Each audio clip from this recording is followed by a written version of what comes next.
This is a presentation of Northeast Streaming Sports. You're listening to TGI Sports Talk with your host, Keith Angle, on Northeast Streaming Sports.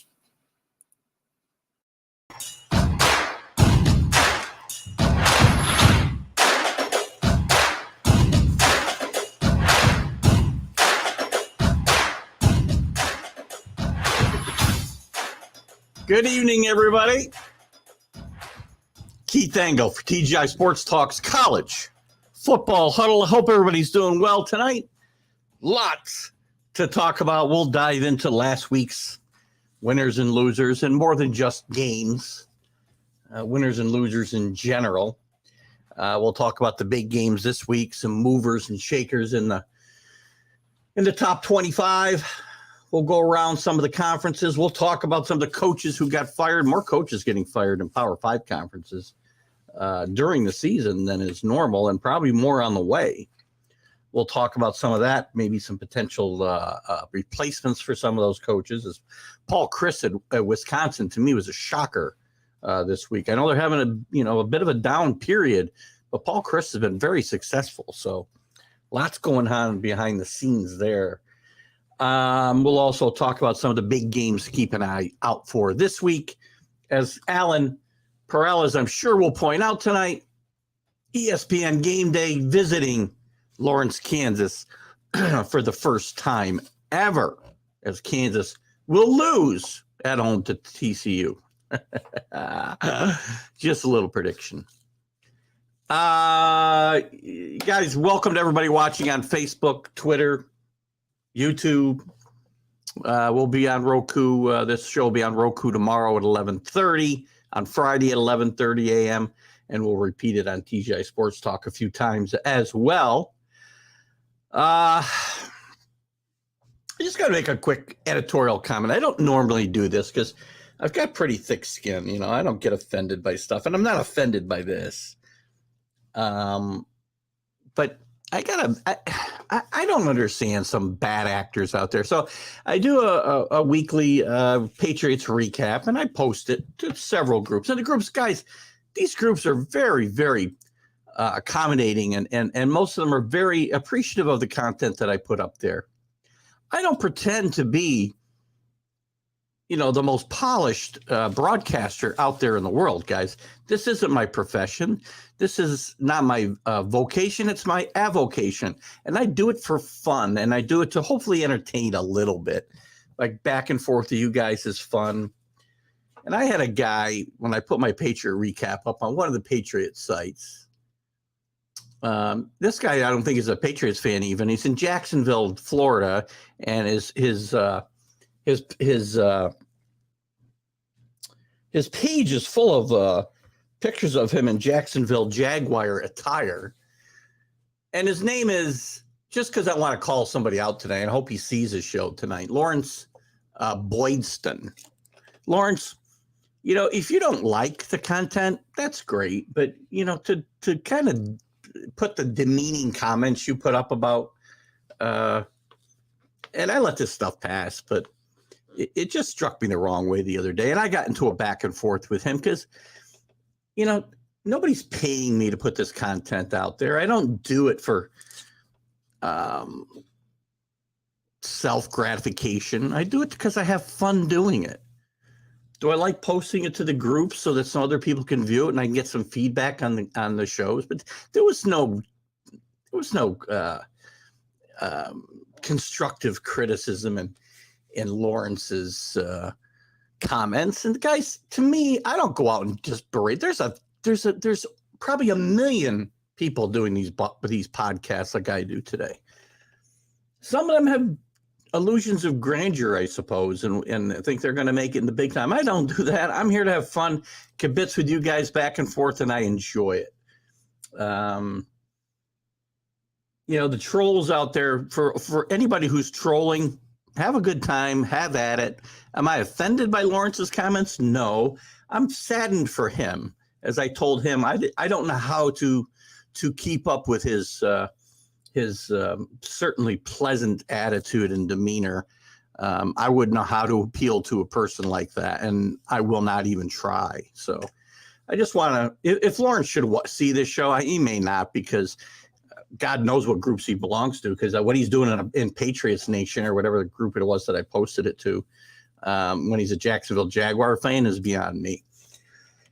In any event, I'm a no talent hack, and that's fine. I appreciate the constant criticism, or the constructive criticism. I don't pretend to have any talent, and I don't pretend not to be a hack. I'm here having some fun.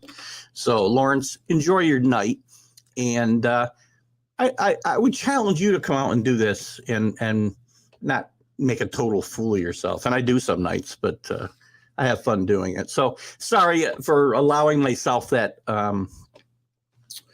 A moment of self-indulgence, if you will. But let's get on with the show here. I do appreciate all the groups, because there are hundreds of groups that allow me to share different content with them, whether it's college sites, whether it's conference on the college side, conferences, specific conferences, Major League Baseball sites, all the sports. And I put up stuff that's relevant to them, and they're very appreciative of it. Guys who run some really, really good groups have thanked me for my content. And look, I'm not looking for a pat on the back. I'm not looking for some kind of self-assurance or assurances that what I'm doing is worthwhile. What I'm doing is fun for me. So anyway, Lawrence, you could have come across with a little bit better constructive criticism. And maybe if your life is that empty that all you need to do is bash guys like me, then I hope I gave you some pleasure that day going back and forth with you for a while. Maybe we can do it again, because I enjoyed it. Anyway, I apologize, guys. That was not my intent tonight, but I had just seen another comment from him. So good morning. Good evening, Dave Guyette. See, that's what the problem is. I don't even know what time of day it is. Good evening, Dave Guyette. Alan, how are you, buddy? Good to see you. I just mentioned Lawrence, Kansas, which we'll probably talk about a few times. Dave Guyette, yes, Syracuse is playing very well, 5-0. They did beat Wagner last week, so not a lot to get excited about there, though. But Dino Babers' team is playing very well. I think Dino Babers has probably played him. His team has played him off the hot seat there at Syracuse. Interestingly enough, in that Syracuse game, we'll get into some more important stuff here in a minute, but I don't know why. I was reading an article today about, it was really the article was about James Madison and not being bowl eligible this year because it's a transition year for them into the FBS. And they alluded to the fact that, the NCAA and conferences and schools are not above, adjusting rules when they don't fit their agenda. It turns out, I'm not sure if it had to do because they wanted to shorten the game so people didn't get hurt and it was a blowout, but they played the second half. The third and fourth quarters were 10 minutes with a running clock on Saturday. This is the first I'd heard of this. So if anybody's got any information on this, I'd love to know what the heck is going on. Good evening to Neil Bush, who's been a very, very solid contributor to this show and even the Sunday Stream of Consciousness as well. So welcome, Neil. Todd Monken is a good fit for Georgia Tech. I would say that's a possibility. They want Deion badly. And if they want to make a splash for a name, that's where they'll go. Probably Monken would be a better I'd like to see it be Jeff Monken, but I don't know that that's going to happen either. But I don't think they're going to want to go from where they are now to another guy who's running an option offense. But I think Jeff Monken could change his game. But Todd Monken is certainly a good name for Georgia Tech. Dave Guyette has a night off. It's good to be with you, Dave. And maybe you got some information about the second half of the Syracuse game and why the quarters were 10 minutes in running time, no stoppage of the clock. Allen's early Heisman rankings, in his opinion, C.J. Stroud, don't disagree there. Caleb Williams, I would not put at number 2. I'd still have Bryce Young there. His injury, probably not that serious. May only miss a game. It depends on who you listen to. I would put Bryce Young and C.J. Stroud still 1 and 1A in my mind. Caleb Williams, playing well, almost cost them a game against Oregon State. Now, he did help them lead them to victory at the end, which certainly plays into his favor. But I'm not sold yet. Jalen Daniels from Alabama. I'm sorry, not Alabama, Kansas. Look at Jalen Daniels is going to have to go a ways probably to get into this conversation. And Blake Crom from Michigan. Maybe. This is big. I don't think this is going to be a running back. This is really not a running back trophy, at least now. And these things go in cycles. I don't think this is going to be a running back trophy this year. I think there's too many good quarterbacks out there. You missed a couple for sure. I mean, obviously the kid from Tennessee, whose name is escaping me at the moment, the quarterback. It'll probably come to me in a second. And I wouldn't leave Will Levis out of this conversation either. That kid is a really good quarterback, as you saw with Kentucky last week, playing behind a really, really bad offensive line. I would think he's still going to get consideration. We got a long, long ways to go. And it's hard for these guys out west to even get in the conversation because their games are not on prime time. All their games are, at night. Alan, we can give each other constructive criticism and still have a good time talking sports. We do that a lot. Not Lawrence, though. Lawrence likes to just, hear the sound of his own voice or his typewriter or whatever the hell he wants to talk about it. Good evening, Carlos. How are you tonight? Good to have you with us. Oh, thanks, Dave. I didn't go on that little tirade to get a pat on the back, but I appreciate that. I do this for fun, guys. And if guys don't have fun watching me, then don't watch. It's okay. Lawrence wasted time watching it to tell me that I suck. It made me laugh. Good evening, Rick Sherlock. Good to have you with us tonight. Kansas State playing very, very well. We'll be talking a little bit about them tonight. Martinez can get in line for the Heisman if he continues to play. I don't think Martinez is going to get in. I think this award, unless Young is out for an extended period, which it doesn't look like he's going to be, I would say that this is a race between Stroud and Young, and the rest are in a race to be able to get on stage in New York City as finalists. That's just my opinion as we sit here after 5 weeks. Hooker, thank you very much. I had it. It's funny. I was reading an article about the kid and Josh Heupel earlier today, and Josh Heupel and Tennessee's rise up the ladder here is after Hooker deciding to come back for his senior year was a big part of that. So thank you for that, both of you guys. Thank you.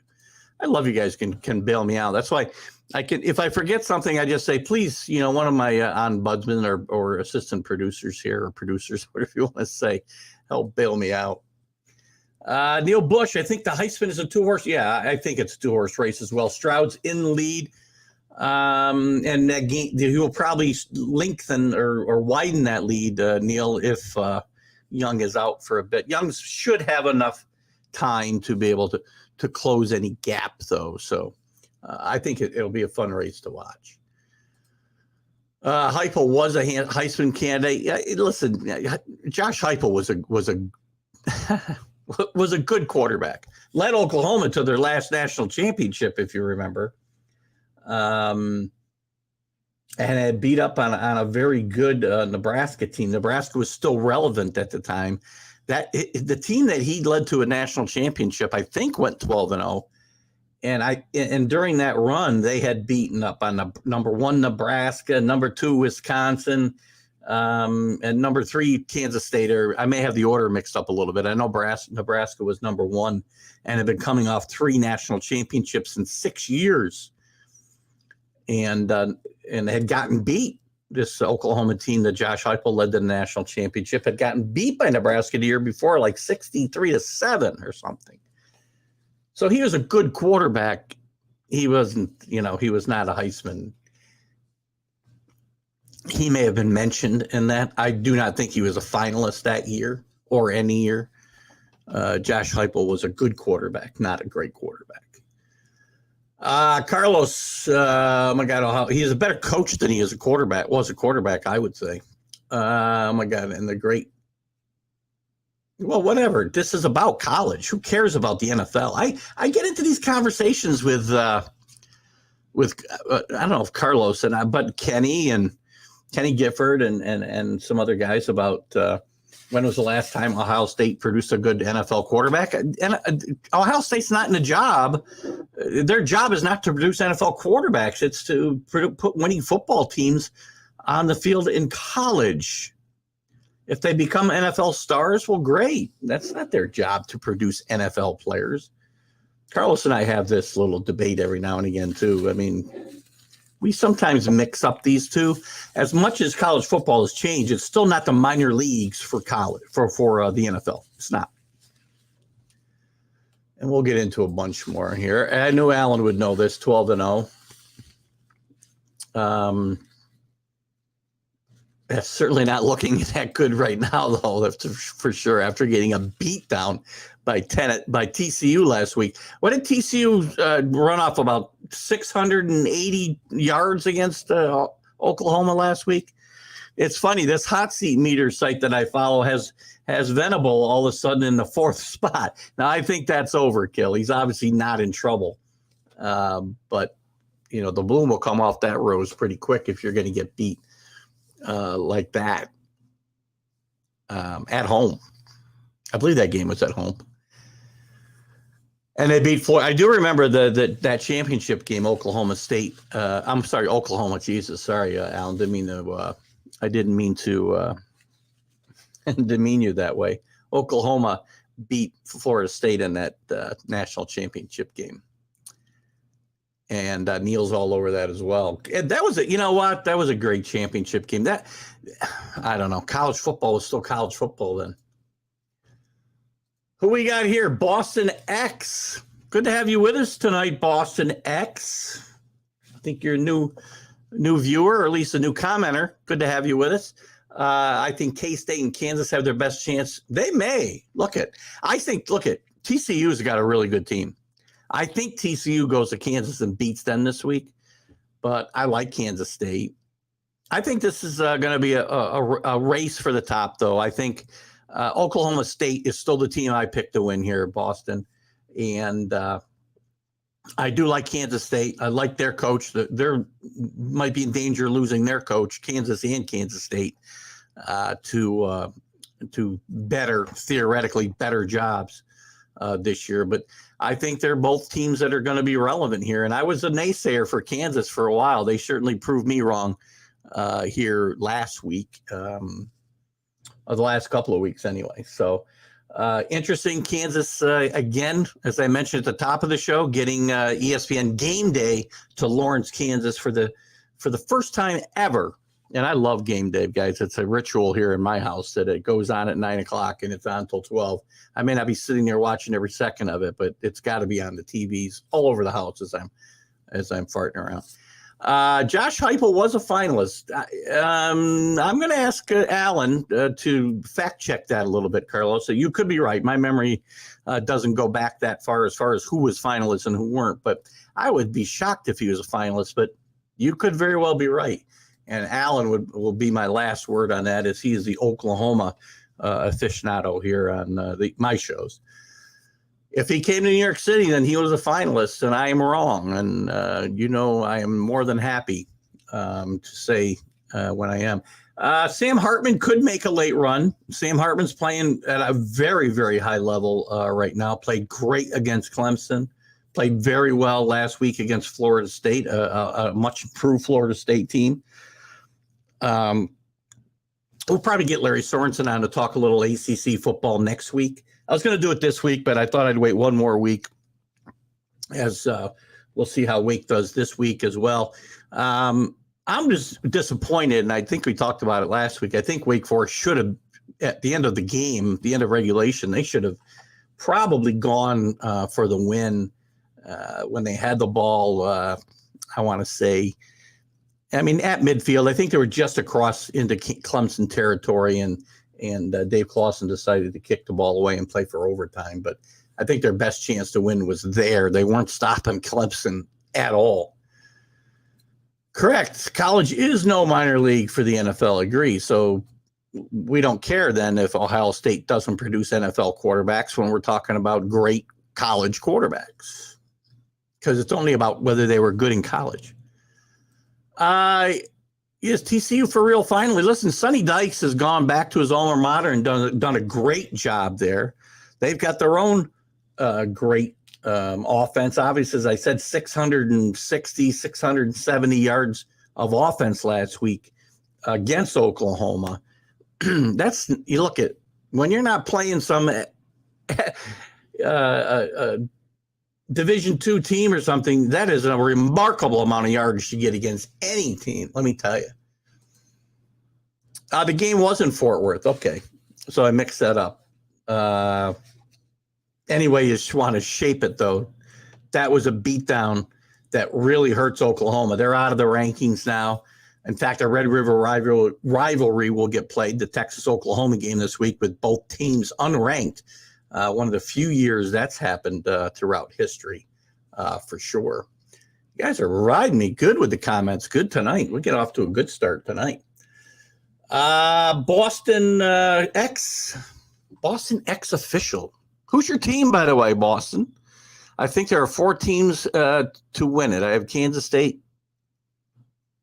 TCU we can't put out of this. Yeah, listen, I would say those 4 teams has as good a chance probably as anybody. The problem with this conference is the teams are so even that they're probably going to beat up on each other, and you could have a 2-loss team coming out of there, and it's going to kill their chances for the college football playoff. That's the problem that I see in the Big 12. Big 12 is a fun, the Big 12 is usually a fun conference, Neil. It's a conference that I've always enjoyed watching. It's been known for its offense more than its defense through the years. And for some fun shootouts, if you like that type of football. It's a very entertaining conference, and I enjoy it. And I like Oklahoma State a lot. I have always liked Mike Gundy as a coach. He gets beat up on this show by our SEC elitist at times. To me, he and my other favorite coach, Lane Kiffin, have a lot in common as far as bravado. But they're also have the similarities, and they're both very, very good football coaches. And sometimes that bravado overshadows that. And we see it sometimes in the comments we see here. Carlos, Lawrence, Kansas is going to be the best place to be Saturday morning. It probably will be. That place will be crazy. We're used to the attention going to Lawrence, Kansas during the basketball season, not football season. And Lance Leipold is doing a great job, and he may not be there very long, as he's going to be chased hard by both Nebraska and Wisconsin, if not more than that. And no matter how badly Nebraska's fallen, well, I've got some thoughts on that too that we'll have later. No matter how far they've fallen or how hard they've fallen, Nebraska is still a better job than Kansas. Problem is, Wisconsin might be a better job than Nebraska right now, too.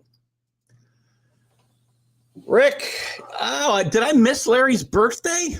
Oh, my gosh. It's gotten so hard for me. I used to be very good on Facebook at keeping up with birthdays, and I just can't do it anymore. So, Larry, happy birthday, and a happy belated birthday anyway, and I'll get some wishes out to him after this. Neil took the ball out of Hartman's hands. Wake, I agree that 100%. The way their defense played or did not play in that Clemson game, there's no doubt in my mind Wake Forest should have been going for the win. Keep the ball in Hartman's hands, as Neil said, at the end of regulation, and gone for the win. What's the worst that's going to happen? You lost the game anyway. If you'd lost it on a field goal in regulation, so be it. Absolutely happy. One R, by the way, Carlos, just 1 R from Larry, not 2.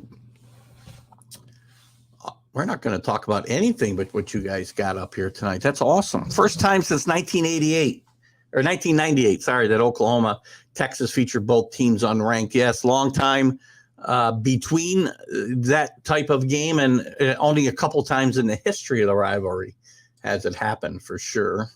There's the first boo for Mr. Kiffin. We knew where that would come from.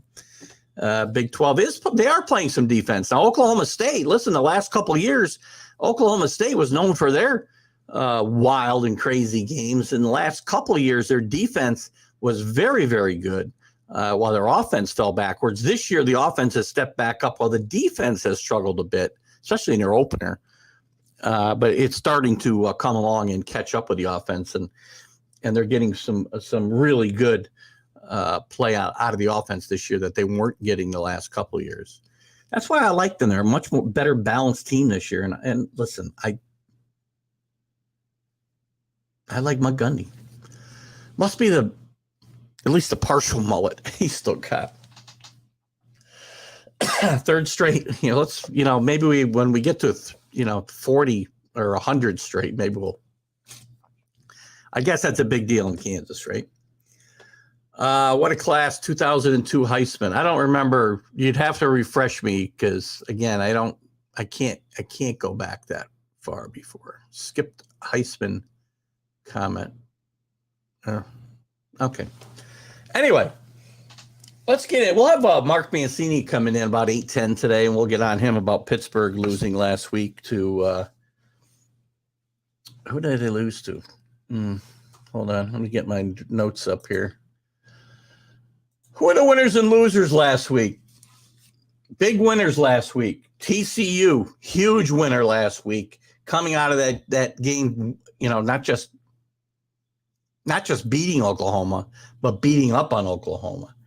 UCLA, 5-0 now, with a big win at home against Washington, who guys like me were talking up big time as being back. They beat up on them pretty good. It wasn't even as close as a score in my mind. Kansas State continuing to play good football with another victory last week in that Big 12. Bama, I think, with a nice win over Arkansas. They did pull away at the end. That game might have been a little closer than what the final score was, but I count Bama as one of the winners last week. Not just the games, but I'm saying when I say winner, I mean going forward, this is certainly a good sign for them as being able to win a conference or get to a playoff. Mississippi State beating Texas A&M. Wake Forest with a nice comeback victory against an improved Florida State team. I can't read my writing. Ole Miss, my other favorite coach, as I said, Lane Kiffin gets a nice win over Kentucky. That was a good football game. Kentucky should have won this game. Their offensive line is just horrendous. This was a difference in this game. Will Levis he's asked to do too much on this team. They ran the football pretty well, I thought. But Ole Miss, their defense, that's the best defense I've seen Lane Kiffin team have, at least at Ole Miss. And maybe certainly from before Florida Atlantic as well. And they also run the football very, very well. Some on the losing side of this, we'll talk. You guys can put your comments up, and I'll come back to whatever you're talking about as well. Some other losers last week. Washington loses the great momentum they had built. Georgia, to me, sorry, Rick. Georgia's a big loser last week, even though they won their game. They barely got out of that game with Missouri, a bottom feeder in the SEC with a victory. So to me, they should be. I would put Alabama back number one, because if I'm going to penalize Alabama, for playing a bad game earlier in the year against Texas, I certainly got to penalize Georgia for almost losing to a worse team than Texas. I still think they're gonna stumble. Oklahoma, obviously a big loser. Minnesota comes away a loser. Pittsburgh with a loss. I'm going to see who Pittsburgh lost to so we can remember when. Where are they? Oh, Georgia Tech, right. Georgia Tech, after firing Jeff Collins, gets a win over Pittsburgh. Bad football team, guys. Conference winner. Pac-12, I think, was a winner last week with USC winning big again. UCLA looking really good against Washington. Utah getting their mojo back a little bit. The top of the Pac-12 looks better than I would have given it credit for. Probably still have to be undefeated in that conference to have a shot at the playoff, but you may see a USC team do that. I don't think UCLA is that good, but we'll see.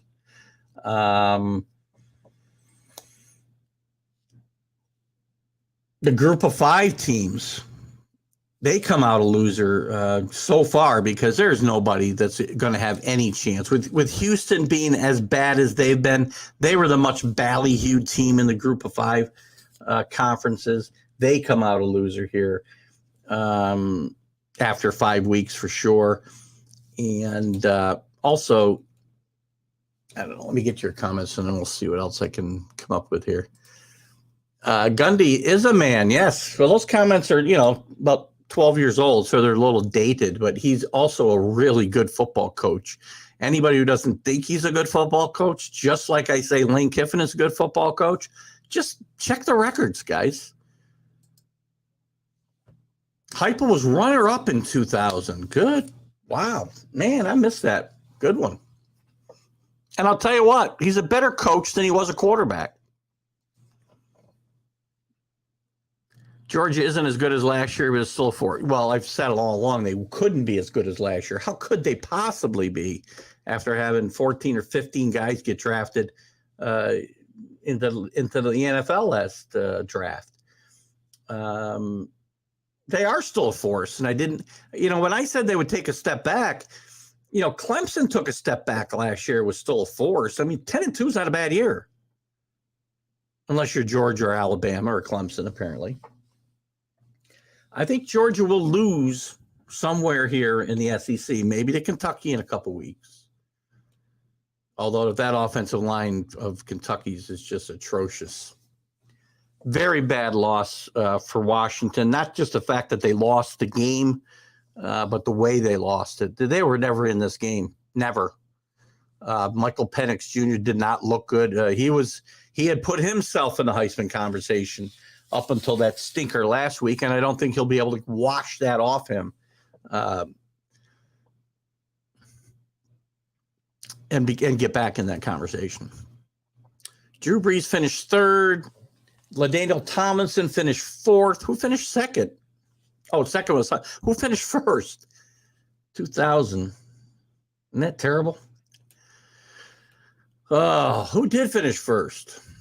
Arkansas not ready for the big show. I agree. Their defense really fell apart in the second half, especially the fourth quarter.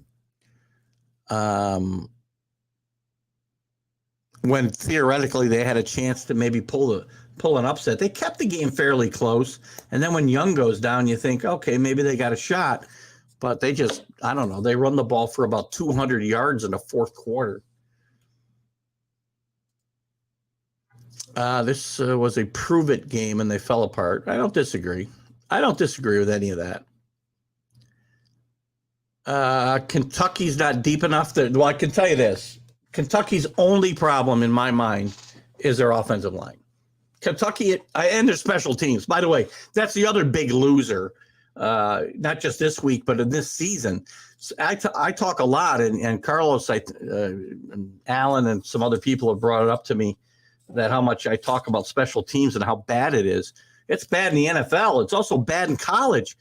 I mean, how many teams beat themselves with horrendous special teams play last week? Kentucky was one, missing an extra point, bobbling a snap, so they missed another one. I don't know what happened on the third one because I stepped away from the TV. They scored to make it 20-19, and I came back. I swear to God, nothing could have happened. It was 22-19. So they must have gone for 2. I don't know why they would have gone for 2, but something happened on that conversion, and it was run back for 2 points by Ole Miss. And I think I brought this up Sunday, and I do think somebody made a comment about it. So it was probably some bungled play there. In the Kansas game as well, special teams came into play in that game. I'm trying to remember now. The final score, I think, was 14-11. They beat Iowa State, and I know Iowa State missed like 3 field goals and an extra point. I mean, it's just this is atrocious. The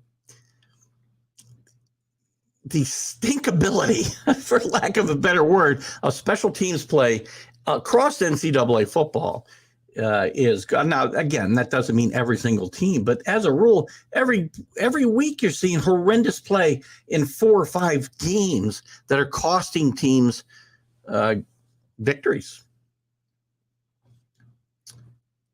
Well, we're talking about 2002, though, Alan. So I thought you were talking about 2000. I don't.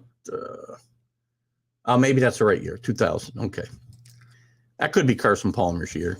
God, I'm getting old. That's 20 years ago. Carson Palmer won a Heisman Trophy. So it's up to Tennessee to prove they can win in bigger games. You're right. They got them coming up because they've got to face. If I'm not mistaken, they've still got, in very short order, Tennessee's got Alabama, Georgia, and Kentucky coming up very shortly, if I'm not mistaken, Carlos. So you're going to find out a lot about this Tennessee team, and I think they're for real.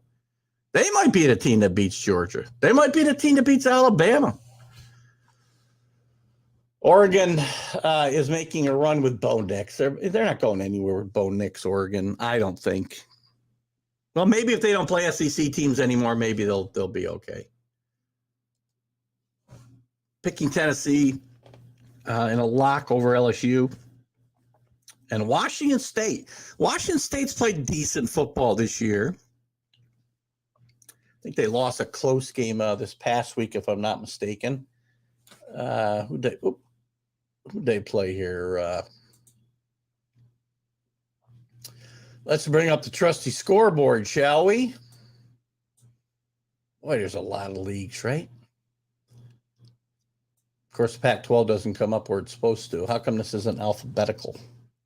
Well, Washington State, they beat Cal last week. That's right, 28-9. So they're 4-1 right now, 1-1 in the Pac-12. So that could be a good upset pick, Alan. And I do like Tennessee over LSU this week. LSU's playing better than I thought they would at 4-1. Certainly makes that Florida State win look better, as I said last week in week 1. But I think Tennessee will get the job done this week. We'll talk more about that. Oh, Chris. Oh, yeah, Chris Wenke. Good grief. Well, and wasn't he like 27 years old when he won the Heisman? And then Heupel beat him in the championship game, right? But I'm pretty sure he was like 26, 27 years old when he won the Heisman. I could be exaggerating, I suppose, but he was not a young guy. He wasn't your normal 21-year-old Heisman Trophy winner. Half the games are lost on special teams. Agreed. 3 missed field goals and a muff punt for Iowa State last week. Thank you, Alan. Washington State lost to Oregon. Is that what you're telling me? Not last week, but probably the week before. So anyway, so that's some good football. But we also saw a lot of other stuff happen this week. Well, we've already had so far. Nebraska fires Scott Frost. We've had, I guess, let me get into this a little bit. Yeah, bear with me 1 second, guys. I don't know. We'll go here to college. We've already had Nebraska fire Scott Frost. We had Georgia Tech fire Jeff Collins. We've had Arizona State fire Herm Edwards. We've had now Colorado fire Carl Doral, who I said last week would get fired.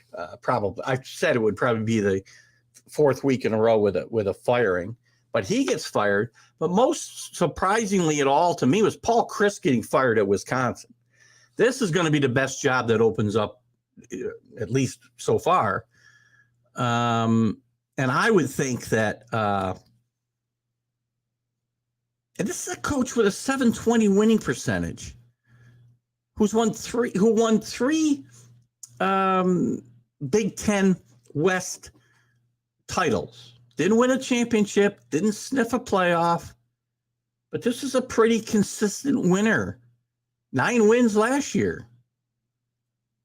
And now the program, there's some rumblings inside the program that there's problems behind the scenes. Their recruiting has slipped. I think their recruiting class had been consistently in the low teens and slipped to like 41st or something last year.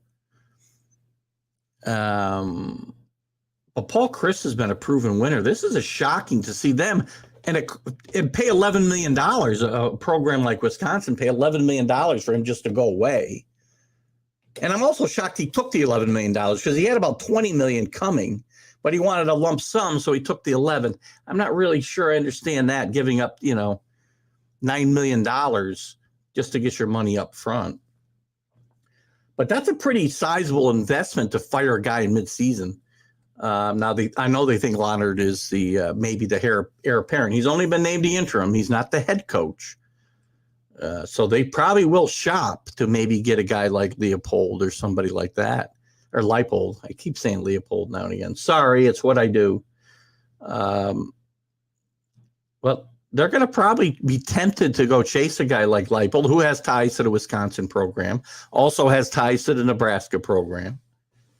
That's going to be very interesting to see what happens there. Neil mentioned earlier the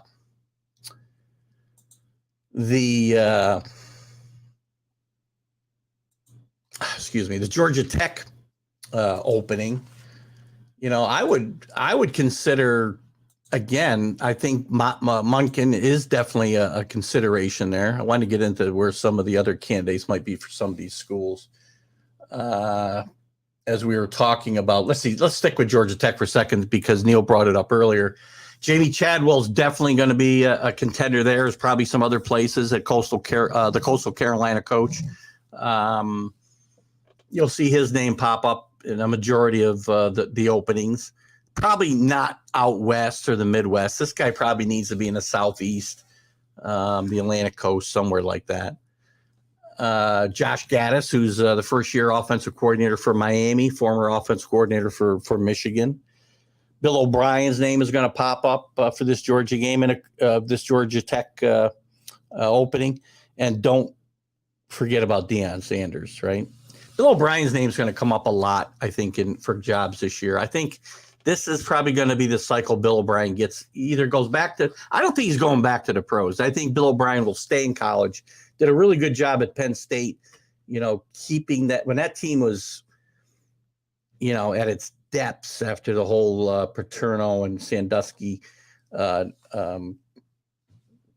nonsense, tragedies, whatever you want to call them. He did a really good job there before he left to go back to the NFL. I think he'll get a college gig this year. Nebraska, Leipold's going to be on that list. Matt Campbell, he'll come up for this Wisconsin and Nebraska job as well.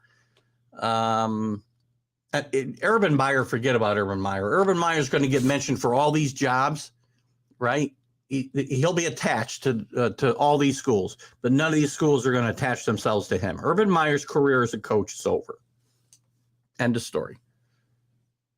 If an intriguing name to think about in Nebraska to me is Gary Patterson, former TCU coach. I just think his approach and his coaching style and the way he likes to play the game of football, his teams to play the game of football, would fit Nebraska very well. Listen, Nebraska's never ever recovered from a horrible. Firing Frank Solich, very similar to what happened to Paul Chryst here in Wisconsin. Nebraska thought they should still be contending for national championships. They weren't happy with 9-3, 9-4 seasons. Frank Solich gets fired. They have an awful coaching search and end up with, they chased a bunch of NFL coaches after they got turned down by Houston Nutt. Like that would have made a big deal if Houston Nutt had become the head coach, right? But then they start chasing NFL coaches, finally end up with Bill Callahan, who brings an NFL-style offense to a team that had run the wishbone for 40 years, and they've never recovered. Never. They had some decent seasons under Bo Pelini, but they have never recovered from that horrendous stretch there at all. I'll get to your comments here in a second. So that job's open. The Wisconsin job's open. Listen, Leonard's going to have he's a defensive coordinator there and has been, but he's been there. His only coaching experience is with Paul Chryst. He's going to be the leading candidate there, but what happens the remainder of this year could go a long ways to see how far they chase guys like Leipold and Aranda from Baylor. Bill O'Brien's name will come up in Wisconsin, I think, as well. Who else? Colorado. Listen, I think a name to think about in Colorado is going to be maybe Brian Harsin, who's going to get fired. It's just a matter of when at Auburn. He's not going to survive. If he survives the season, he's not going to survive to another season. I think I would keep my eye on him and possibly Bronco Mendenhall. Bronco Mendenhall will probably be in play for the Arizona State job, the Colorado job, and others that open up in that general area. Don't forget Dan Mullen in these conversations as well, who most recently was at Florida in some of these conversations as well, specifically Colorado and Arizona State, I would say. Neil brought up Todd Monken, the Georgia offensive coordinator. He's going to get mentioned in a lot of these jobs. The thing that might hurt Monken this year, because we kind of switch back and forth, right, between retreads of head coaches to the hot coordinators. And the hot coordinators this year haven't necessarily done that well. Venables had his struggles out in Oklahoma, for instance. So that, the trend might be to go back to the retread of head coaches this cycle rather than hot coordinators. So we'll see. That could go against Monken. We'll see. Great coach, though, and probably a good pick for Georgia Tech and a great fit, but we'll see what happens there. Nobody gave me any answers on that Syracuse question I had either. Good Lord, Georgia, if they lay an egg against Auburn, they're going to drop big time. Well, look, they'd have to lose to drop big time. And they're not going to lose to Oregon or Auburn. Auburn's awful. And as much, again, as I don't think Georgia's nearly the team they were last year or nearly what they looked like in beating a really unprepared Oregon team in week one, they're certainly not a bad football team. They're not going to lose to a really bad Auburn team. Is going for Mullen a good idea? Look, Dan Mullen's a good football coach. He might have been in over his head at Florida. He had some recruiting issues at Florida, but Dan Mullen did a really good job at Mississippi State. In keeping what is a program afloat, a place where it's very hard to win. And Mike Leach is doing the same kind of thing now. But Dan Mullen had some really, really good teams in Mississippi State. Don't forget. But again, they were kind of overlooked because the SEC is so good, that they couldn't compete with the Alabamas and the Georgias. Jeff Levy's name will come up. But as I said, Alan, I got a feeling because of the struggles of some of these hot coordinators like Venable this year, ADs will start to kind of go the other way. And this is what always happens, right? These things are cylindrical.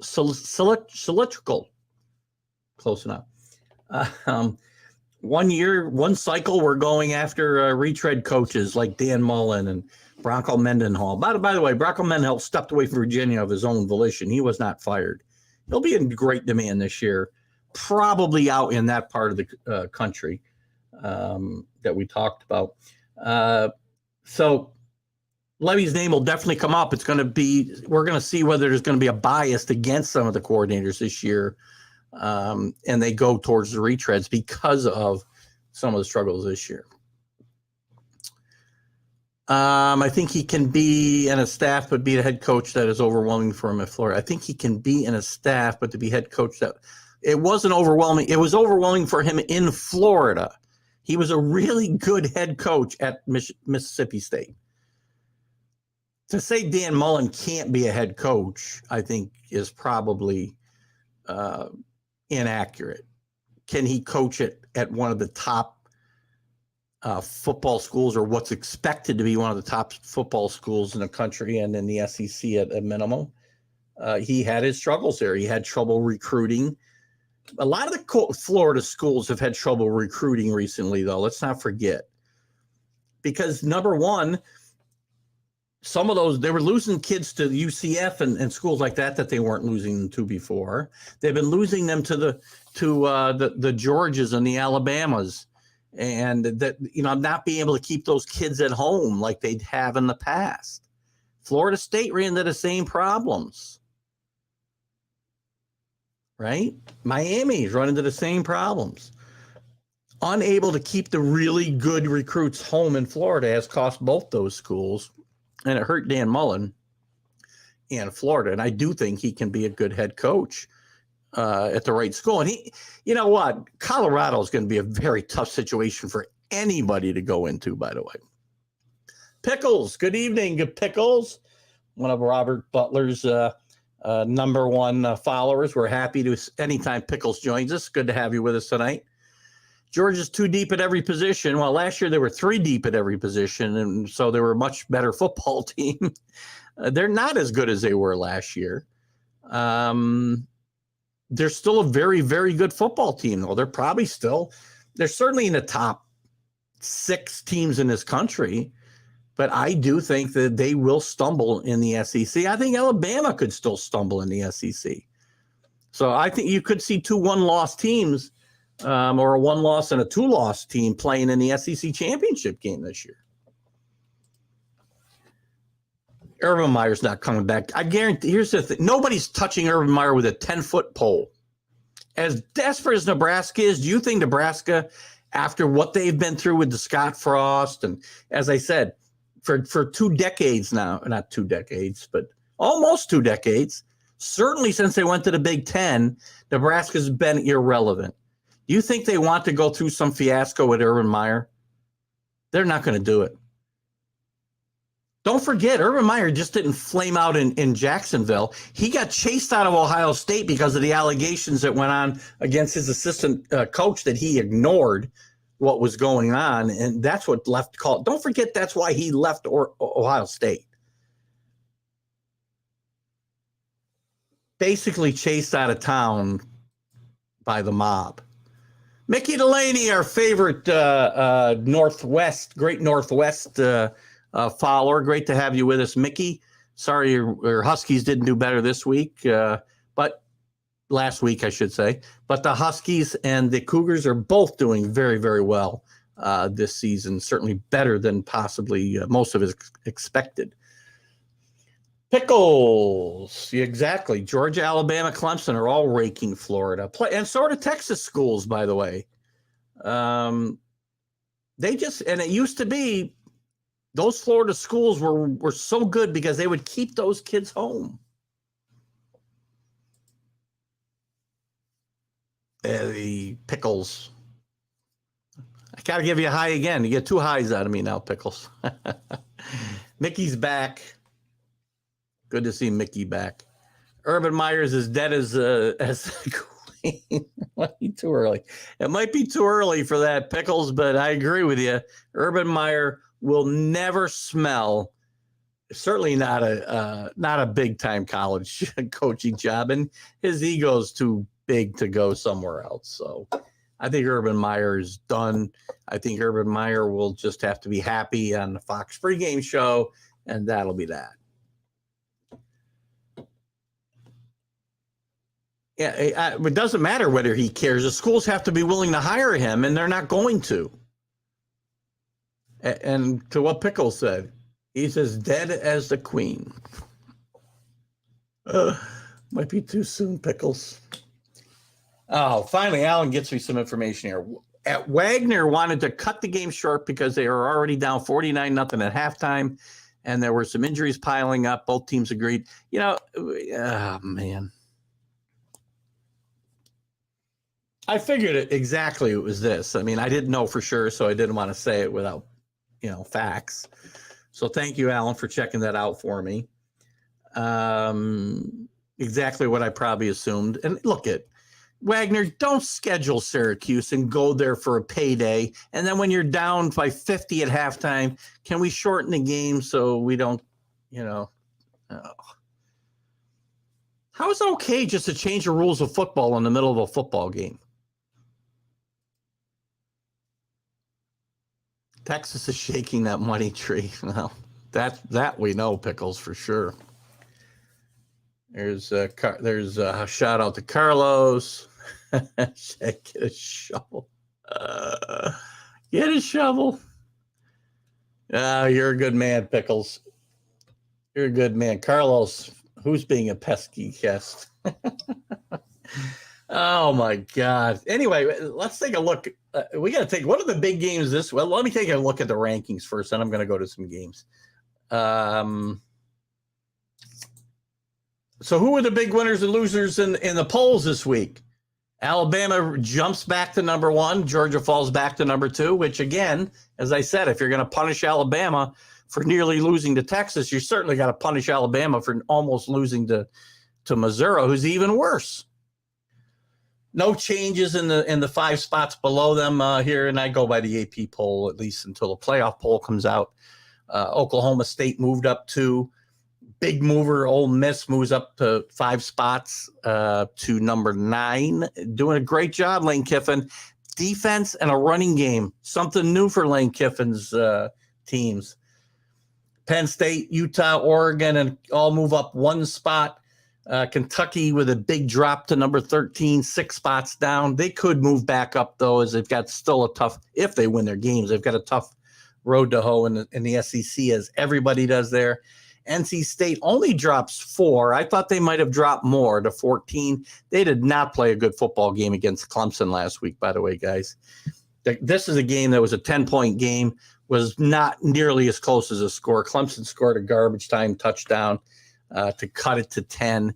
It wasn't even as close as 17. North Carolina State put up no offense, and they were certainly way overmatched. Wake Forest with a big jump up 7 after a win over, as I said, a improved Florida State team. BYU trying to fight their way back after a bad loss to Oregon a few weeks back, move up 3. TCU, UCLA, Kansas at 17, 18, and 19 jump into the poll from being unranked last week. Kansas State up 5. Washington falls 6. Syracuse, Mississippi, Cincinnati, and LSU all move in after being in the rankings last week. So big move into the rankings by 7 teams move in after not being ranked last week, which means 7 teams fall out. Baylor, Texas A&M, and Jimbo Fisher. What a freaking atrocity that program is. This guy is, I say it every week, one of the highest paid coaches in the country, top recruiting class every single year, can't win games. Wins games, can't win big games. Oklahoma, Arkansas, Minnesota, Florida State, and Pittsburgh all fall out of the top 25. So interesting stuff there. Let's go through, and I'll give my locks, and let me get your comments here. First, I'm going to go through some of the games for this week, give a few predictions, and I'll do my locks, and don't be surprised if, along with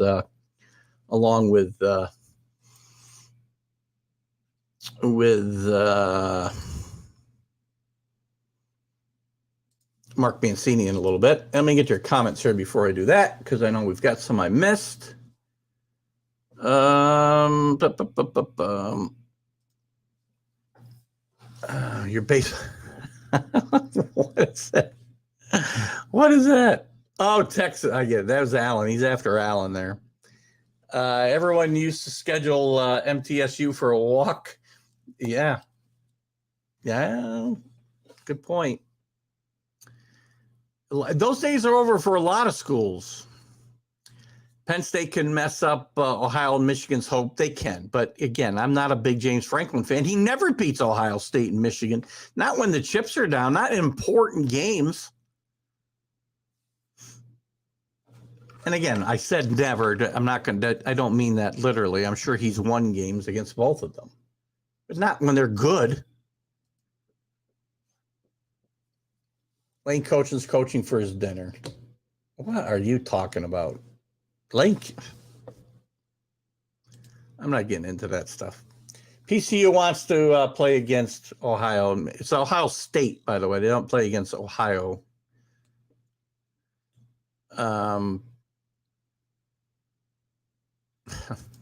When do they play against them? The next few weeks. Yeah. But they don't play. When they're any good, they don't beat those teams, Carlos. That's my problem with James Franklin. He beats those teams when they're down, not when they're good. And they're both very good. If the Aggies beat Alabama, Allen, I cannot see any chance that Alabama gets beat by Texas A&M. Kent State even put up 22 on Georgia. Good point. They struggled a bit there too. That's two not good football teams they struggle with. I'm not a big fan, Pickles, of Penn State. I understand they've got a good football team. They've had good football teams that have not beaten other good football teams in their conference in big games. They'll beat those teams when they're down, but they won't beat them when they're good. That's been my problem with James Franklin all along. They don't win the big games. So we'll see. And I'll eat my words if I have to. I've done it a couple times this year. I've had to do it with Kansas. But I still will pick against Kansas this week. Let's get into some of these games from this week, guys. And you guys can put up your comments. And I'm going to go through some of these games. We'll get through as many as I can before. And I'll go through them fairly quickly so we can get through them. We'll start with Cincinnati at South Florida. This should be an easy Cincinnati win. Cincinnati's playing really good football. They've lost one game this year in their opener. Gosh, now I can't remember who they played. They played an SEC team, didn't they? Why am I not remembering? Doesn't matter. They're 4-1. They're playing really good football. Mississippi State coming off a big win against Texas A&M at Arkansas. Very interesting game in the Southeast Conference. I think Arkansas is going to be feeling the remnants of that game against Alabama. I see Mississippi State winning this game by 10 or 11 points. Syracuse is off this week. Washington will play at Arizona State. This should be an easy win for Washington to bounce back from that loss to UCLA last week. Kansas State will go to Iowa State. Another nice matchup. Every week, there's 3 or 4 really good games in the Pac-12. As Neil Bush said earlier, Pac-12, a really, really, really good conference with a lot of consistency or parity, I should say. Kansas State, I think, will win this game in Iowa State. And Matt Campbell, is the bloom coming off the rose a little bit for Matt Campbell? He had a great year during the COVID season, and his teams last year I think he was only 7-5 last year. They're kind of up and down this year. This is kind of a big game, I think, for Iowa State. And I think Kansas State's going to continue their hot streak. Only a loss this year to Tulane, kind of looking ahead to Oklahoma. Let's see. TCU at Kansas. 2 ranked teams. When was the last time TCU played Kansas and they were both ranked? Never. Prediction. It's going to be a high-scoring affair.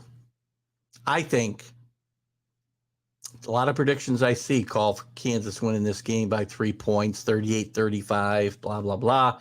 I'm going to call it 41-36 TCU. That won't be my lock. BYU at Notre Dame. 42. I think Notre Dame is going to get this game. This game's in Las Vegas.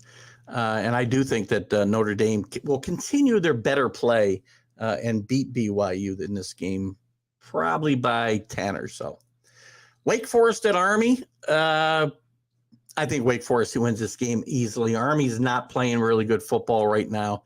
Not one of Jeff Monken's better teams. But they'll be tough for a while, and I think Wake Forest in the end will pull away. North Carolina State at Florida State, another matchup of teams that lost last week, highly ranked, highly anticipated games.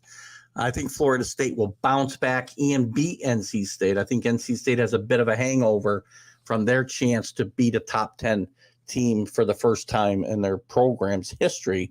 And I think there'll be a little bit of a hangover there. Kentucky goes to South Carolina. I do think, even though South Carolina is 4-2 and they've lost to Arkansas and Georgia so far, Spencer Rattler, he's been turning the ball over, and I thought he might have a rebirth here in South Carolina, but I don't think it's going to happen. I think Kentucky will handle them pretty easily this weekend. Oregon at Arizona. Oregon will roll. Arizona's terrible. Their coach will be one of the next to be fired probably as well. Number 11 Utah at UCLA, one of the big games this week. This is going to be a big game going towards deciding the Pac-12. I think Utah will win this game on the road. A lot of the experts picking UCLA to continue their hot streak. I need to see them win one more big game before I'm really believing in Chip Kelly's team. I'm going to pick Utah to win this game 35-28, and many are going the other way. I know that. We'll get the Penn State is idle this week. Big games coming up, as Carlos alluded to, against Michigan and Ohio State coming up. Ole Miss will play Vanderbilt. This game will not even be close. Tennessee and LSU. This is a very interesting game. LSU's played much better than I would have expected them to in Brian Kelly's first year, but I think Tennessee will win this game by a touchdown, maybe 10 points. Oklahoma State at Texas Tech, another interesting game, as Texas Tech has played tough this year with their new head coach. This Big 12, again, very, very, very good. But Spencer Saunders, who was a big problem with turnover. Speaking of turnover machines, he was one the last couple of years for Oklahoma State. He's now cleaned that part of his game up, and they're scoring 47 points a game, and now their defense is starting to catch up a little bit. So I think this game will be a 10-point Oklahoma State victory. USC against Washington State. I think USC wins this handily. Allen did pick them to lose. And Clemson at Boston College. This should be an easy Clemson victory. Michigan at Indiana, same thing. Ohio State at Michigan State. Ohio State will roll Michigan State. Michigan State's got to be wondering why they gave Mel Tucker this big contract, maybe a little too prematurely. Oregon at Auburn. Georgia at Auburn. This should be an easy Georgia win, and if it's not, we'll know Georgia's not for real, by the way. And Alabama at Texas A&M, which should have been a big game, has lost some of its luster because Jimbo Fisher's team cannot get out of its own way. Let's see. We got a couple comments here to follow up on. We got that. We said beware Penn State. Bearcats lost to Florida. Yes, thank you. They lost to Florida in their opening game. Give Tulane credit as well. 4-1 this year. Tulane's playing well. I said the group of 5 schools were down.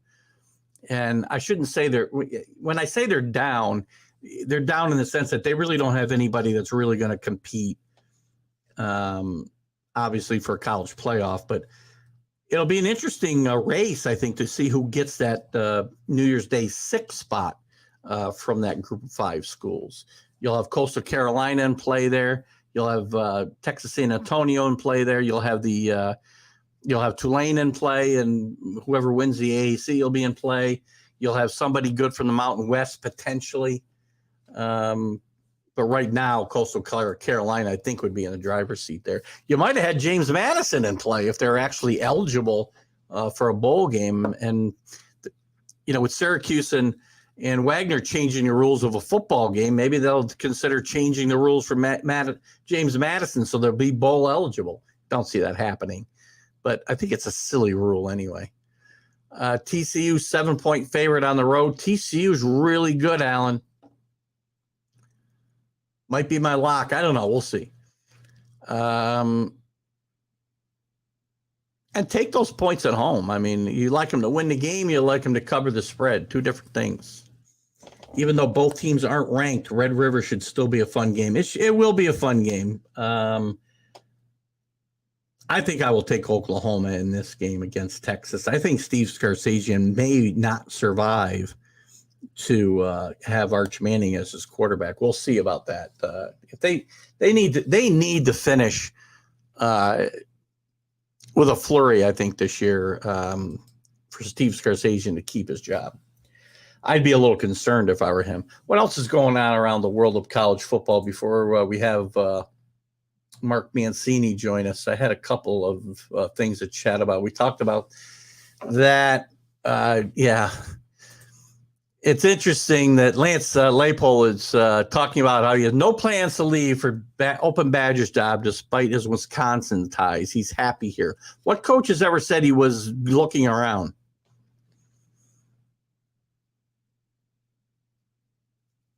If Lance Leipold gets offered a Wisconsin job or the Nebraska job, he's gone in a New York minute.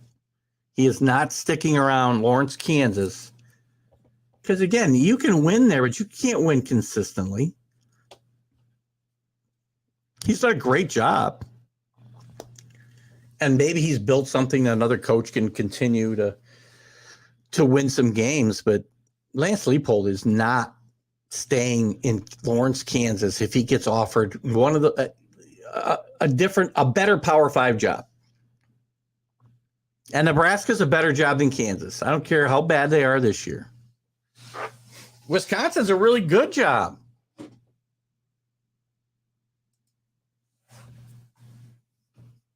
Nobody says they're leaving. Well, again, so he didn't lie, right? Everybody lies. I don't know why people get so upset. I remember when the Miami Dolphins got so upset because Nick Saban said at a press conference, I'm not going to Alabama. I'm not considering taking the Alabama job. And then he took the Alabama job. What's he going to sit there and say when he's still the coach of that team?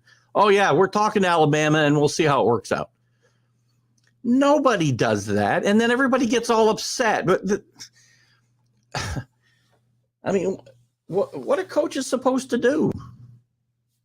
You can't sit there and say, yep, I'm talking to Nebraska, I'm talking to Wisconsin, I'm talking to this team, and then go out and play a game that day. Nobody does that. Nobody's ever going to do that. So I don't know why people get upset about it when it happens. Listen, as we talk about this topic, look who we got here, except Mark Mancini from Mancini Media comes in. I've just pissed off New York because I said after this weekend, the Statue of Liberty is going to fall on Citi Field and the Mets are going to be done. So that's a topic we can discuss on Sunday. Oh, absolutely. But I think I pissed off the whole state of New York. Well, by Sunday, and again, we don't want to get too deep because we want to make sure we get our time in for college, but by Sunday, we'll have a pretty good idea where they stand. Yeah, then we're going after the Dodgers. We're going to take out two of the biggest markets in the league. Start with the Mets and then go to the Dodgers. Yeah, well, we'll get to that on Sunday for sure. And Carlos and I will probably be having some conversations on the Are You Serious show Friday morning about the wild card. Hey, come on, Tom Brady. We can talk about Tom Brady on Sunday. I don't want to see him get a divorce. That's a power couple, man. Come on, man. Tom Brady. Listen, let me ask you this. How does your team lose to Georgia Tech, who just fired their head coach, Jeff Collins, last week, and your team, which I think you might have been your best bet, I don't remember, but how do they lose to Georgia Tech, one of the worst teams in the country? Well, Narducci didn't have us ready to play football. I mean, I don't know. I don't know how do you explain it. We were competitive in the first 3 weeks. When you looked at it, I don't know what happened. We're in our backyard. This team's coming in 1-3. And all I can say is it was the Malik Carter show there, I guess. Yeah. Malachi Carter. I think Pittsburgh is just a bit overrated and was. I don't think they're a top 25 team. They're not, of course, they're not now, but I don't think they will be when the season ends either. Look at all the top schools that were out of the top 25. Syracuse wasn't in there. UCLA wasn't in there. And then they finally, started. 7 teams in the AP poll that were not in last week for sure. Kansas finally gets in. How about that game? How about this? How about give me your thoughts on this? Kansas, because I've been talking a little bit about Lance Leipold, but Kansas, and so ESPN Game Days for the first time ever will be on the campus of Lawrence, Kansas, at the University of Kansas for the TCU Kansas game. I think Kansas will get beat. You know what? I might have to break out that Kansas thing I got at the Goodwill for $5. If I bought it at the student store, it probably would have cost me $50. I might have to break that thing out. 5-0, ranked for the first time in God knows how long, maybe since Mark Mancini was there back in 2005, eating himself out of a job. That's just a low blow. I shouldn't have said that. But Lance Leipold is listen, this guy's going to be in Kansas for exactly about 3 more months because he's going to be going either to Wisconsin or Nebraska in my mind. Yeah, that was sad. Wisconsin and letting the guy go. I don't understand that. Everybody's trying to keep up with Barry Alvarez. Paul Chris has had a good run there. He's not a bad football coach. To fire him and pay him $11 million to go away in the middle of the season. How much rope? I get on the Florida shows too. How much rope is Cristobal going to get down there in Miami, man? He'll get enough. I mean, it's funny. I mean, look at even I fell for it, and I thought this team finally was going to get over the hump. They finally had a real quarterback. Now the quarterback's got to fight for his job. There was debate whether he was even going to get a start this week, Van Dyke. Yeah. I'm ready for the big one Saturday.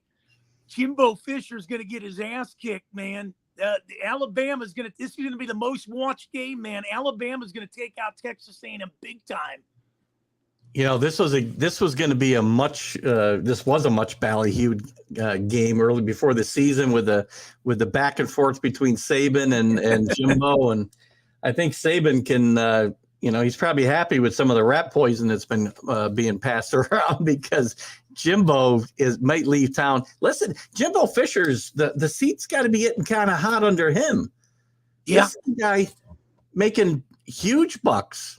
Wasn't long ago he signed the biggest contract in the SEC, an extension. Now it's obsolete, obviously, because that's what happens. But he has the best recruiting, or one of the best recruiting classes in the country year after year, but doesn't even sniff an SEC championship game, much less a college playoff. How many new sheriffs come into town and they're going to restore order across the SEC battlefields and knock out Alabama? And you come to find out the Jimbo Fishers, the Brian Kellys, the Steve Sarkisians. Come on, man. There's only one Nick Saban. Nick Saban, I say this all the time here, and I know Rick Sherlock gets mad at me, but Nick Saban is the greatest college football coach of all time. Yeah. He's better than Bear Bryant. He's better. Well, look at Bryce Young goes down. Another guy steps in. You got the Gibbs running attack, 2 70-yard runs. I mean, They don't miss a beat. It's unbelievable. But the argument I always get is, well, it's Alabama and anybody can win Alabama, but nobody wanted Alabama between Bear Bryant and Nick Saban. Well, I shouldn't say that. Gene Stallings won a national championship, but he took over a horrendous program when he came there. How many years? That'd be almost like saying somebody can do a show comparable to you. Nobody can touch you, Keith. Come on, man. This TGI Sports Talk is sweeping the country, brother. See, there's the anti. There you go, guys. There's the anti. What's this guy's name? Lawrence Bodston, who really wanted to rip me on one of my Patriot recaps this week. He not Lawrence. What?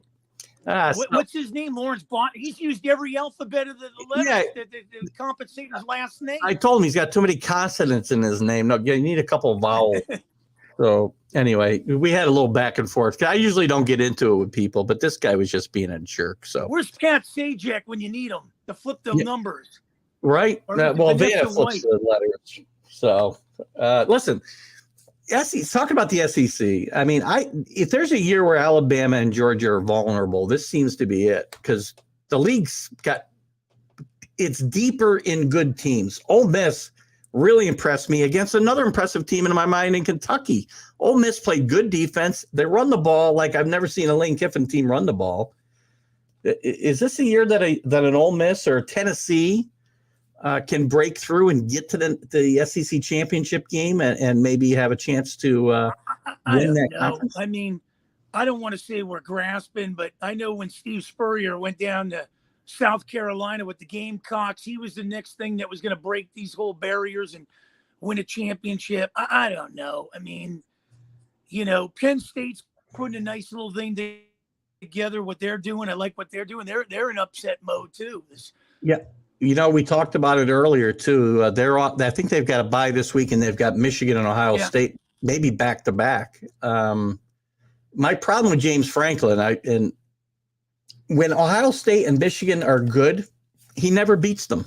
He beats them when they're down a little bit, but when they're good, he never beats them, even when he's got a really good team. And that's what I see happening this year. I think both those teams will beat Penn State. Yeah, and the knock on USC, they don't play anybody. But let me tell you something, 40 points in all those games, man. They just keep rolling it up. And when their back's against the wall, they know how to produce in the last. Good teams will find a way to win these close games. And Lincoln Riley's installed confidence in this team. And what about your other team in LA? Yeah, I like big Chip win over Kelly, Washington man. last week.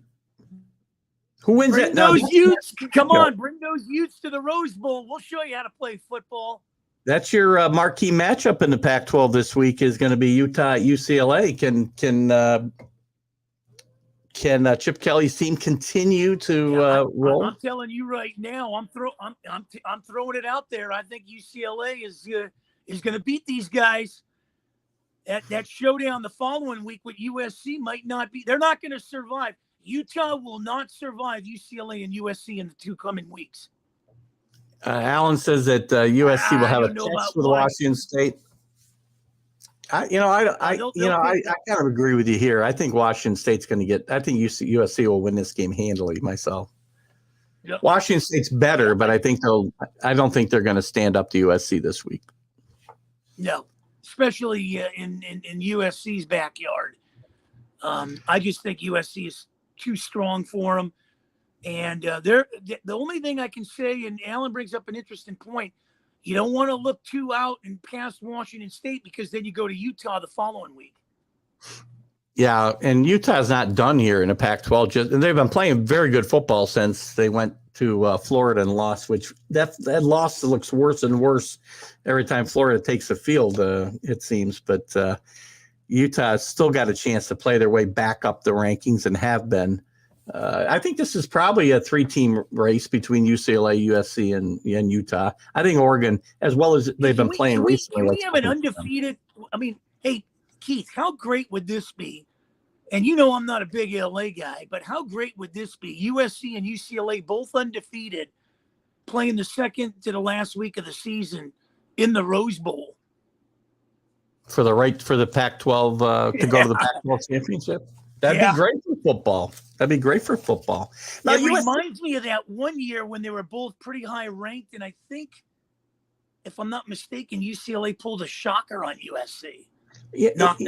That brings up a good point. I mean, UCLA plays their home games in the Rose Bowl, but they're averaging about 25,000 people at those games too. I mean, how come people are not supporting this UCLA team, and they haven't really for a while? Is it because of and again, LA people get this moniker that they're front runners. So if UCLA were to continue to win, the crowd will come to see them, but they're only going to support really good teams. Well, you're absolutely right. And I know Halloween comes around once a year, but I think everybody's dressing as an empty chair. When you look at this thing, I mean, they're saying Washington. This game against Washington, it was only like 37,000 people there. They say 37,000, but if you walked around and took you might find 37 people. Where are I these mean, people? I mean, is UCLA to really be considered a power in football? Now they're going to the Big Ten in a couple of years. Do they need to build a stadium on campus well, or near campus? I will tell you this, and I'm going to side with UCLA and the fans on this one. Gas is $7 a gallon out here. You know, you sit in traffic while you're idling that thing. So I mean, you could spend $50 to park and $135 to get down there from wherever destination you're coming in from. So maybe Gavin Newsom's going to lower this gas tax or put a strain on some of these oil companies because $7 is, keeping people coming to the games, I would imagine.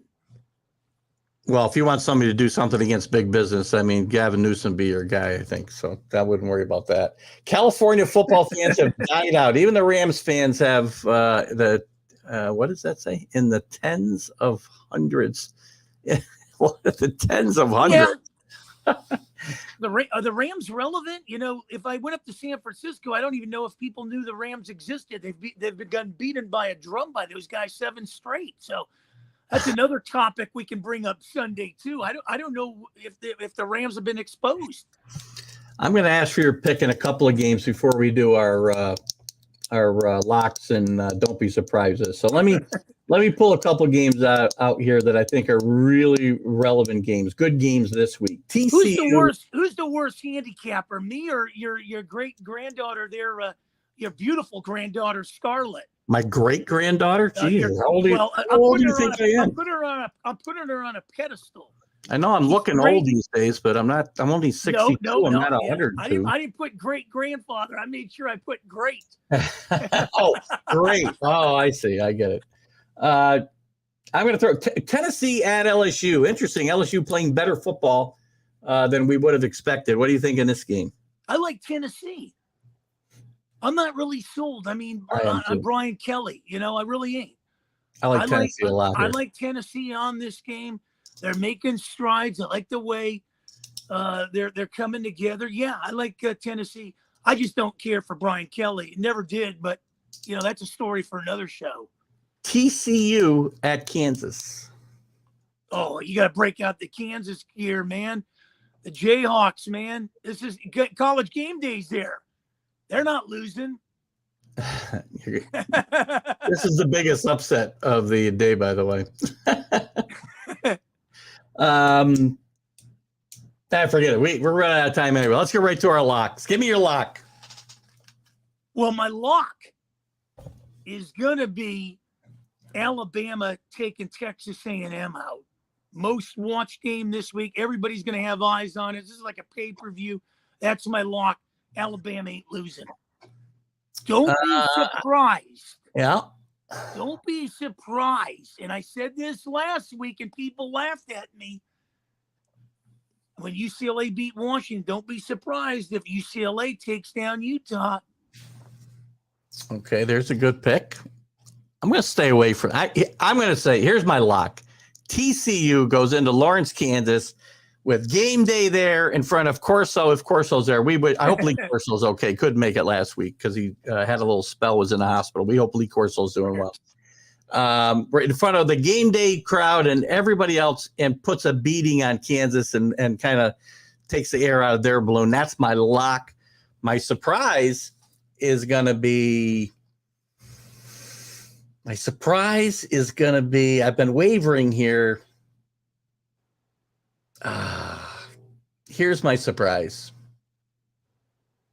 Iowa State takes the wind out of Kansas State's sails after a couple of really big wins by Kansas State.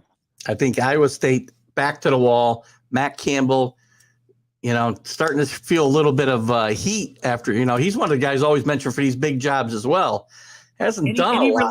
Any relation to Dan Campbell breaking kneecaps in New England this week? I don't believe so, but I don't think any kneecaps will be broken in New England. Because we can't afford any more injuries, by the way. Yeah, I'm just hoping. My upset will be Iowa State beats Kansas State. Yeah, that's going to be an interesting one. There's some great games, man. We'll find out if Pitt can bounce back and beat Virginia Tech. Ew, Bama versus Texas Tech. What's that? They're not playing Texas Tech. They're playing Texas A&M. Yeah. Yeah, you got to get the Texas schools right. Cowboy. I don't get into God. Jayhawks versus the Horns. Yes, it's going to be the Horned Frogs beating the Jayhawks. Everybody knows the Horned Frogs win. Mark, give us a quick. What do you got going on this week? Give us a quick thing as we head out. XM 203, Sirius 217. We're in Philly tomorrow with Mark Heffernan, I believe, coming through that show. And another great guest, I know Marianne has it, with Sal and everybody. And then Friday, I'll finish up my second year in a row with Tarek Brock and the Pittsburgh Pirates podcast. God, I hated to see them lose 100 last night, but good things coming for next year. Next year, only 99. Don't worry about it. Mark, great to have you with us, guys. You guys have been a great group again today. Great comments, keeping the show rolling. Love it. We'll see you right here next week. Have a great week of college football. It starts tomorrow night, right through Saturday. Have a great week. We'll see you next week. Keith Engel for TGI Sports Talks College Football Huddle. Have a good one. Bye-bye.